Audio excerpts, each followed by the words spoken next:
مجھے ڈاکٹر نے 5 سال کے لیے دھوپ میں جانے سے منع کر دیا ہے. وہ نہ بھی منع کیا ہوتا تو ہم رات کو ملاقاتیں کرتے ہیں اور اس میں جینڈر کی تمیز نہیں کی جاتی. دوستو آج کل ہمیں ایک شخصیت کے بارے میں مختلف خبریں دیکھنے اور سننے کو مل رہی ہے. وہ شخصیت اور کوئی نہیں، رائٹر، ڈائریکٹر اور شاعر خلیل الرحمن قمر ہے. دوستو کچھ لوگوں کا نام ان کے کام کی وجہ سے ہر جگہ مشہور ہو جاتا ہے اور شہرت ان کو اتنا اونچے مقام تک لے کے جاتی ہے کہ دنیا بھر میں ان کا نام ان کے کام کی وجہ سے جانا جاتا ہے. لیکن دوستو شہرت کو سنبھالنا ایک مشکل ترین کام ہے، کیونکہ جب یہی مشہور شخصیت کچھ ایسا ویسا کر لے تو وہ شہرت جلد ہی ختم ہونے بھی لگتی ہے. دوستو آج بات کریں گے خلیل الرحمن قمر کی کہ کس طرح سے ان کے اپنے دوستوں نے ہی ان کے پاؤں پر کلہاڑی ماری اور کیوں وہ اپنے ہی جال میں ایسے پھنس گئے کہ اب اس سے نکلنا مشکل لگ رہا ہے. دوستو پوسٹ مارٹم کریں گے خلیل الرحمن قمر کے انڈسٹری کے دوستوں سے دشمنوں تک کے سفر کی اور کس کس نے خلیل الرحمن قمر کی بدنامی میں اپنا اپنا حصہ ڈالا.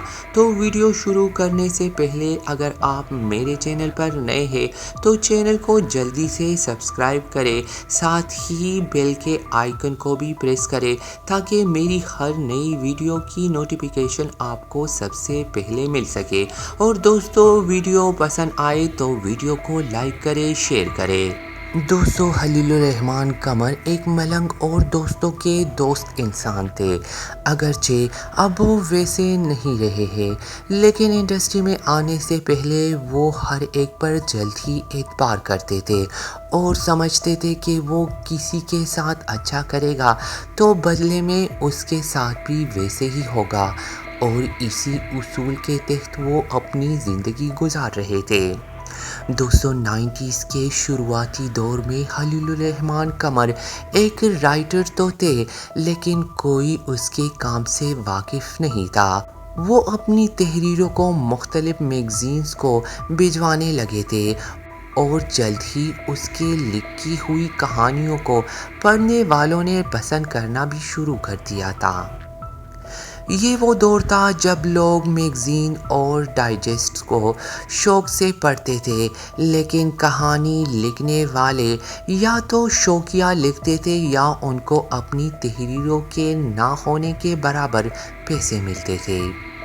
خلیل الرحمن قمر 16 دسمبر 1962 کو لاہور کے ایک غریب گھرانے میں پیدا ہوئے تھے.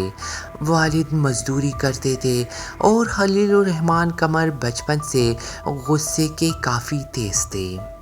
وہ ایک چھوٹے سے گھر میں رہتے تھے. اسے بچپن سے ہی لکھنے کا شوق تھا اور اسکول کی پڑھائی سے خلیل دور دور بھاگتے تھے. اس کے بچپن میں اتنی غریبی تھی کہ ایک دن اس کے والد کو ایک بڑا ٹھیکہ ملا. ٹھیکہ 5,40,000 کا تھا، جس میں جناب باغ میں رنگ کرنا تھا. چھوٹے خلیل کو والد سے جب پتہ چلا کہ اگر یہ کام ہم خود کریں گے تو منافع گھر میں ہی رہ جائے گا، یہ سن کر خلیل الرحمن اور اس کے چھوٹے بھائی نے باپ کے ساتھ وہ ٹھیکے کا کام مکمل کیا اور اس طرح چند پیسوں کے لیے دونوں بیٹوں کے ساتھ باپ نے مزدوری کا کام شروع کیا. خلیل الرحمن قمر اپنے گھر والوں کے لیے کچھ کرنا چاہتے تھے.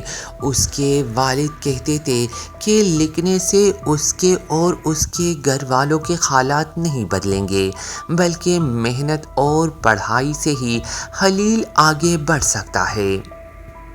خلیل الرحمن قمر نے محض 12 سال کی عمر میں ہی راحت فتح علی خان کا مشہور گانا تیری آنکھوں کے دریا میں لکھا تھا.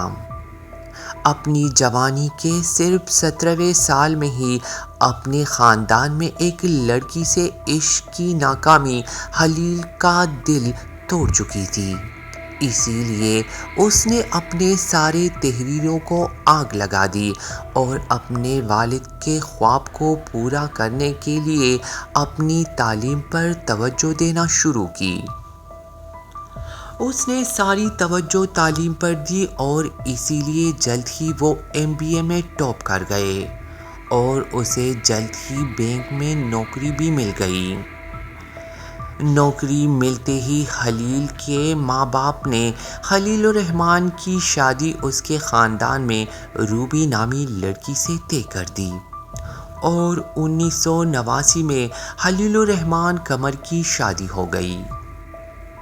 اسی شادی سے خلیل الرحمن قمر کے 3 بچے ہوئے۔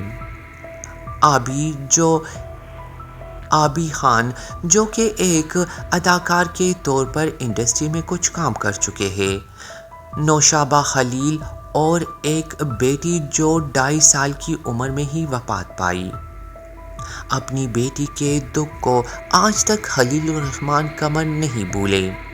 ان دنوں خلیل الرحمن قمر بینک کی نوکری کے لیے گھر میں موٹر سائیکل کے لیے پیٹرول رکھتے تھے اور اس کی 2.5 سال کی بیٹی نے اس بوتل کو پانی سمجھ کر پی لیا، جس کی وجہ سے اس کی موت ہو گئی۔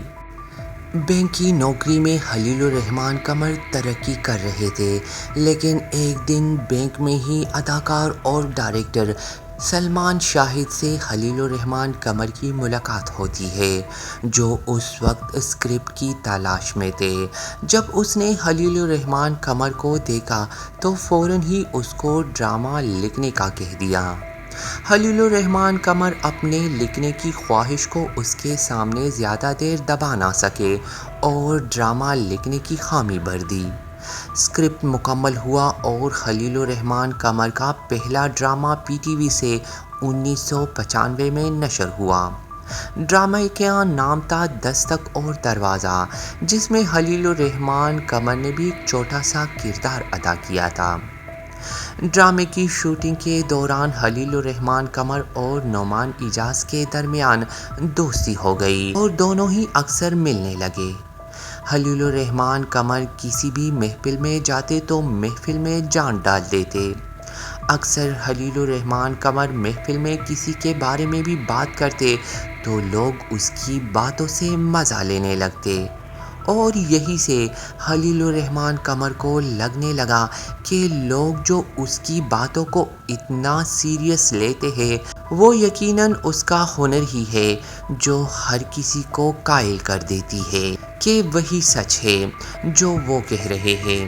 نعمان اعجاز بھی خلیل الرحمن قمر کو اسی بات پر انکریج کرتے تھے، لیکن ایک دفعہ کسی کے بارے میں جب خلیل الرحمن قمر نے اداکار نعمان اعجاز کے سامنے بات کی تو وہی بات نعمان اعجاز نے اس شخص تک پہنچائی، جس کے بعد خلیل الرحمن قمر اور نعمان اعجاز کے درمیان دوستی دشمنی میں بدل گئی۔ اس دوران خلیل الرحمن قمر آگے بڑھ رہے تھے اور TV سے اس کی کامیابی فلم انڈسٹری تک پہنچنے لگی تھی۔ ڈائریکٹر اور اداکار عثمان پیرزادہ کے ساتھ ہی 1997 میں ریلیز ہونے والی فلم قرض بنائی، جس کے سارے پیسے خلیل الرحمن قمر نے بینک سے قرض لیا تھا، کیونکہ بینک والوں کا خلیل الرحمن قمر پر پورا اعتماد تھا۔ فلم قرض زیادہ نہ چل سکی اور خلیل الرحمن قمر اور عثمان پیرزادہ کی دوستی بھی اسی وجہ سے ختم ہو گئی۔ 1999 میں دلاور ملک نے خلیل الرحمن قمر کو ڈرامہ بوٹا فرام ٹوبا ٹیک سنگھ لکھنے کا کام سونپا۔ اس ڈرامے نے نہ صرف خلیل الرحمن قمر کو کامیابی دلائی بلکہ اداکار فیصل قریشی کو بھی راتوں رات سپر اسٹار بنایا۔ ڈرامے کی کامیابی خلیل الرحمن قمر اور فیصل قریشی کی گہری دوستی کی وجہ بھی بنی، جس کے بعد خلیل الرحمن قمر فیصل قریشی کے گھر آنے جانے لگے۔ ایک دن اداکار فیصل قریشی نے خلیل الرحمن قمر اور اپنی بیوی روزینہ قریشی کی نزدیکیوں کو دیکھا تو ان دونوں کے درمیان جھگڑے شروع ہو گئے اور جلد ہی فیصل قریشی کی بیوی روزینہ قریشی نے اداکار فیصل قریشی سے طلاق کا مطالبہ کیا، اور جیسے ہی فیصل قریشی نے روزینہ قریشی کو طلاق دی، اسی وقت خلیل الرحمن قمر نے روزینہ قریشی سے دوسری شادی کر لی۔ کئی کامیاب فلموں اور سپر ہٹ ڈراموں کے رائٹر خلیل الرحمن قمر اپنے آپ کو آج کے غالب اور علامہ اقبال سے اونچے شاعر سمجھتے ہیں اور اپنے لکھنے کی صلاحیت کو اللہ کی طرف سے آمد کا کہہ کر اپنے آپ کو سپیریئر شو کرتے ہیں۔ لیکن دوستو، جہاں 2020 میں ایز اے رائٹر ڈائریکٹر اپنے بیٹے کی پہلی فلم کی ناکامی کے بعد خلیل الرحمن قمر کے لکھنے پر بہت سارے سوالات اٹھنے لگے، وہی 2020 میں سپر ہٹ بلکہ بلاک بسٹر ڈرامہ میرے پاس تم ہو کی کامیابی کے بعد خلیل الرحمن قمر نے پیچھے مڑ کر نہیں دیکھا۔ لیکن وہیں پر 2020 میں خلیل الرحمن قمر اور جرنلسٹ ماروی میمن کے درمیان ایک ٹاک شو میں ایک دوسرے پر الزامات اور خلیل الرحمن قمر کا عورتوں کے بارے میں خیالات نے خلیل الرحمن قمر کے کئی دشمن بھی پیدا کیے، جس کے بعد خلیل الرحمن قمر کو کئی چینلز اور بہت سارے پروڈکشنز نے بین بھی کر دیا اور خلیل الرحمن قمر کا کام بھی ناکام ہونے لگا۔ یہاں تک کہ 2 ٹکے کی عورت جیسے ڈائیلاگز ڈرامے میں لکھنے پر نہ صرف عورتوں بلکہ کچھ مردوں نے بھی ان پر اعتراض کیا۔ دوستو، خلیل الرحمن قمر اپنی رائٹنگ اور ڈائیلاگ کی آمد کے بارے میں تو بہت باتیں کرتے ہیں، لیکن اپنے ہی بیٹے عابی خان کی پہلی فلم کاف کنگنا میں ڈھونڈنے سے بھی ان کے اچھے اور اللہ کی طرف سے آمد والے ڈائیلاگز ہمیں سننے اور دیکھنے کو نہیں ملتے۔ اپنے بیٹے کی پہلی فلم میں کچھ بھی خاص نہ ہونے کی وجہ سے اس کے بیٹے کی پہلی فلم کاف کنگنا بری طرح ناکام ہو گئی۔ کئی اداکاروں کے خلاف منفی رائے اور کئی فیمیل اداکاراؤں کے لباس پر منفی تبصروں کی وجہ سے اکثر خبروں میں رہنے والے خلیل الرحمن قمر آج کل ایک نئی اداکارہ اور ماڈل آمنہ عروج کے چنگل میں پھنس چکے ہیں۔ کہا جاتا ہے کہ خلیل الرحمن قمر نے نئی اداکارہ اور ماڈل آمنہ عروج کو شوبز میں کامیابی دلانے کے سنہرے خواب دکھائے، اور جب خلیل الرحمن قمر کے ہاتھ اس کی کچھ ایسی ویڈیوز لگی جس کے بعد خلیل الرحمن قمر نے ان ویڈیوز کی وجہ سے بلیک میل کرنا شروع کر دیا۔ لیکن ان باتوں میں کتنی حقیقت ہے یہ تو آنے والے دنوں میں ہی پتہ چلے گا۔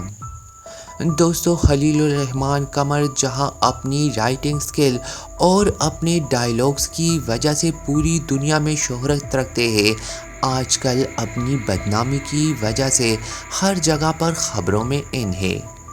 لیکن امید کرتے ہیں جلد ہی ان خبروں کی سچائی سب کے سامنے آ جائے گی۔ دوستو، امید کرتا ہوں آج کی یہ ویڈیو آپ کو پسند آئی ہوگی۔ ویڈیو پسند آئی ہو تو دوستو ویڈیو کو لائک کریں، شیئر کریں۔ آپ اگر میرے چینل پر نئے ہیں تو چینل کو سبسکرائب کیجئے، ساتھ ہی بیل کے آئیکن کو بھی دبائیے تاکہ میری ہر نئی ویڈیو سب سے پہلے آپ دیکھ سکیں۔ اگلی کسی اور ویڈیو میں آپ سے پھر سے بات ہوگی، تب تک آپ سب اپنا بہت سارا خیال رکھیے۔